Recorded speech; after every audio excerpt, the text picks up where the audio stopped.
पैसे नसलेल्या पतीची काय अवस्था होते ह्याचं वर्णन एका ओवीमध्ये भगवान श्रीकृष्ण सांगत आहेत. अध्याय नंबर 23 ओवी नंबर 335. देव म्हणतात, धनहीन पुरुषाचे घरी कलहो स्त्री पुरुषा माझारी निर्भस्सुनी नाना परी दवडी घरा बाहेरी पुरुषाते.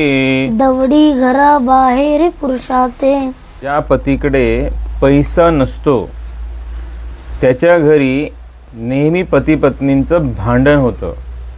पत्नी देखील आपल्या पतीची नाना प्रकारे निर्भत्सना करून त्याला घराबाहेर काढत असते.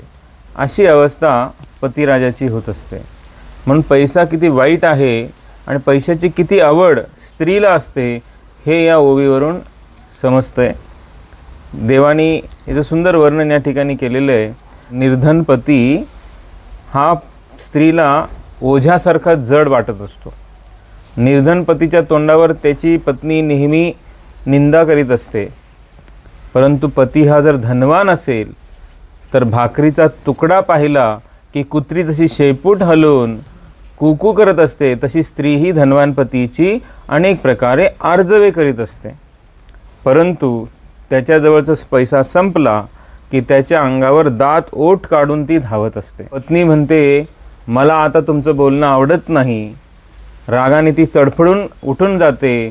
ती म्हणत असते, दिवसा पोरांचा त्रास, दिवसभर पोरं मला त्रास देतात आणि रात्री तुम्ही मला त्रास देता, आता मला हे सहन होत नाही. अशा प्रकारे ती नेहमी ओरडत असते. हातात फुटकी कवडी नाही, धिक्कार असो तुमचा, अशा प्रकारे तिच्या बोलण्यातून येत असतं. अशा प्रकारे नवऱ्याची अनेक प्रकारे निर्भत्सना करून नवऱ्याला दूर सोडून देते. स्वतःची पत्नी देखील निर्धन पतीवर प्रेम करू शकत नाही हे या ठिकाणी भगवंत सांगत आहेत. म्हणून पैसा प्रपंचासाठी आवश्यक आहे. आणि जनार्दन स्वामींनी सुद्धा सांगितलेलं आहे, अंतेने करिता प्रश्न पूर्विता भरतार जाण. सुखी संसारासाठी जनार्दन स्वामींनी हे सूत्र सांगितलेलं आहे की पत्नीने जेही मागितलं ते तात्काळ पतीने पुरवलं पाहिजे. ते त्यांनी नाही असं त्याला म्हणू नये, तरच तो संसार सुखाचा होतो. आणि पैसा जर नसेल तर संसार सुखाचा होऊ शकत नाही.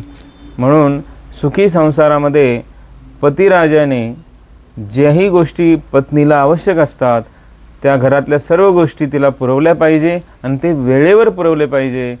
हे जगद्गुरू जनार्दन स्वामींनी सुद्धा सांगितलेलं आहे.